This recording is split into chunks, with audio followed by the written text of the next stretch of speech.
pensamos que sería bueno acercarnos un poquito al problema y acercarnos a dos puntos de vista del problema. Uno, evidentemente, un poquito que sepáis lo que es la luz y de qué velocidad estamos hablando, y el otro un poquito a cómo funciona el método científico.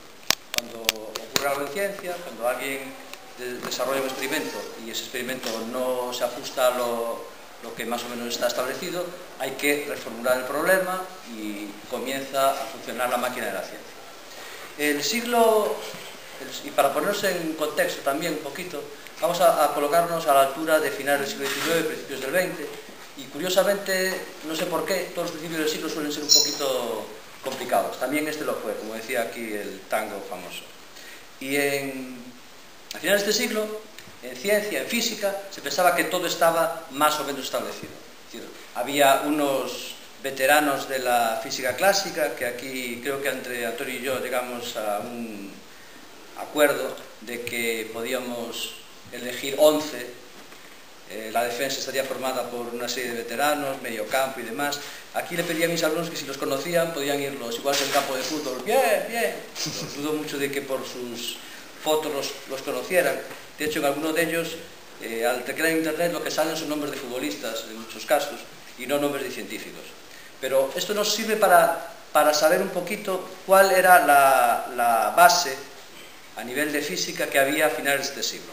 Como decía antes, se pensaba que en mecánica, Galileo, Kepler y Newton prácticamente dejaron sentadas todas las bases de la mecánica clásica. Aparece también un poquito conformado en lo que es el movimiento ondulatorio, la electricidad con Ampère, Gauss, que no era exactamente físico sino matemático, pero vamos, la teoría de campos es algo que se estudia en todos los libros de física básica, en cualquier carrera de ciencias prácticamente, sobre todo en física, ingeniería, también en química.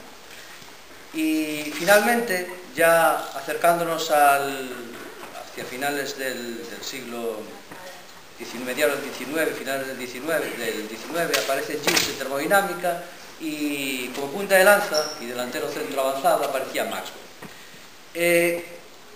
Esto es más o menos lo que había en física. Incluso mucho antes que estos, pues son muy variadas con respecto a cómo estaría hecha la materia, pero a nosotros nos queda constancia de que ya en el siglo V a.C., pues había gente como Empédocles que hablaba de las 4 raíces, y que incluso después pues, fueron llamados por esto de los 4 elementos, que todo el mundo conocemos, de lo que podía estar formada la materia. Demócrito, a esos, digamos, esos elementos, ya postulando un poquito más, haciendo sus típicas pruebas, donde, por ejemplo, se preguntaba de qué están hechas las cosas. Se pone a dividir, y él ve que llega un momento la posibilidad de dividir más, y a esa imposibilidad de dividir más le llama átomo. Entonces él llama átomo. Imaginaros, por ejemplo, pues en esta tableta de chocolate que tenemos aquí. Cogemos un trocito de chocolate, que ya sé que a lo mejor a alguno le apetece ahora, pero es imaginaria, y lo vamos dividiendo cada paso en la mitad. Entonces vamos dividiendo. Si lo dividimos 14 veces, nos encontramos con que tenemos 16.384 trocitos. Ya una vez dividido 14 veces. Bueno, pues si lo hiciéramos 70 veces, conseguiríamos tener el átomo, que forma parte de lo que es el chocolate. ¿Entendido? Es decir, que realmente hay que dividir mucho para llegar a lo del átomo. Bueno, pues 2000 años pasaron más o menos entre que se hicieron las primeras preguntas de lo que sería la división constante de algo hasta llegar a lo más pequeño, hasta que otras personas se volvieron a preguntar sobre esa posibilidad. Entonces ya Dalton lo que hace es entrar un poquito más adentro diciendo que son indivisibles, que son inalterables e independientes, que además son iguales en su masa y demás propiedades, lo que son los átomos, y que además en las reacciones químicas no se crean ni se destruyen, solo se redistribuyen. Pero la pregunta ¿es realmente el átomo indivisible? Esa es la pregunta que realmente a nosotros nos interesa. Entonces, teniendo en cuenta que Faraday ya había hecho experimentos en los que parecía apuntarse a que no, sino porque había unos fenómenos eléctricos que se veía ahí que el átomo tenía, pues Thomson descubre una partícula más que forma parte de la materia, que es el electrón, que aquí está representada, pues por esas pequeñitas cositas que salen circundando lo que esto se entiende como es el núcleo del átomo. Por lo tanto, en realidad sí fue divisible. Digamos que hemos llegado a una partícula más pequeña que son los electrones que giran alrededor del átomo.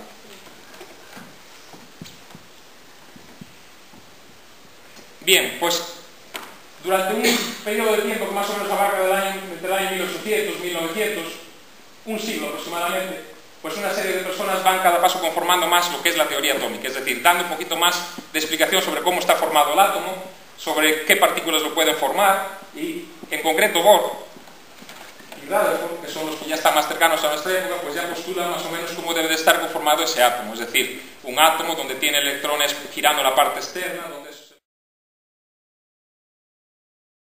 pues muchos de ellos se han transformado en una de sus propiedades. Y eso es lo que la gente está investigando, ¿no? Y en particular, el experimento del que tanto se ha dado estos días, en realidad lo que quería estudiar, lo que estaban estudiando es lo que se llama la oscilación del neutrino, ¿no? ¿Por qué los neutrinos cuando se mueven cambian su en todas partes y la van a atravesar y van a la zona del detector? Esto es el detector S que se utiliza para atravesar. Ahora las dimensiones, pero he dicho que son 10 metros por 10 metros, ¿de acuerdo? Y lo que estamos aquí viendo es cuando se construyó ese detector, ¿de acuerdo? Fue en el año 2003-2004. Entonces, fijaros en las imágenes, aparte de la dimensión, veis la cantidad de gente, es decir, para construir estos detectores, estos sistemas, igual que en el cine, hace falta una gran cantidad de ingenieros y físicos que trabajan juntos. Aquí vemos el ejemplo de cómo interaccionan. Entonces, como veis aquí, construir uno de estos bichos requiere muchísima gente, muchísima tecnología y, bueno, al final para detectar unos cuantos neutrinos, pero por lo menos tenemos la prueba de que sale. Estas son las placas fotográficas que se hablaban antes y las láminas de plomo intercaladas, ¿de acuerdo? Entonces, intercalando eso, vamos construyendo los ladrillos que van a permitir detectar los resultados. Esta es la estructura mecánica donde van situados todos esos ladrillos, en cada uno de estos huecos. Y, bueno, la última conclusión es que los neutrinos viajen más rápido que la luz. En principio esto no invalidaría la teoría de la relatividad, porque como ha dicho Suso, la relatividad es algo que está demostrado, la utilizamos todos los días. Ellos mismos en el experimento utilizan la relatividad para hacer sus cálculos, ¿de acuerdo? Lo que sí indicaría esto es que la teoría no es completa, ¿de acuerdo? Como pasaba a principios del siglo XX. A principios del siglo XX, lo que es las leyes de la física clásica, nos dimos cuenta de que no eran suficientes, entonces se postularon nuevas leyes, ¿no? La mecánica cuántica, la teoría de la relatividad. Esas leyes no invalidan la mecánica cuántica, es decir, que Newton lanza su manzana, pues las leyes de Newton todavía nos explican el movimiento de caída de la manzana. Lo único es que había otras dimensiones que no eran capaces de explicar. Pues aquí pasaría igual, si de verdad se confirma, no es que la relatividad no valga, sino que a lo mejor pues la relatividad no es tan completa como pensábamos. Y ya por último, mi última conclusión es que, bueno, que si de verdad pensamos que vamos a volver a viajar al pasado, pues eso lo vamos a dejar a Hollywood un momento, porque no está demostrado que podamos viajar al pasado. Y nada.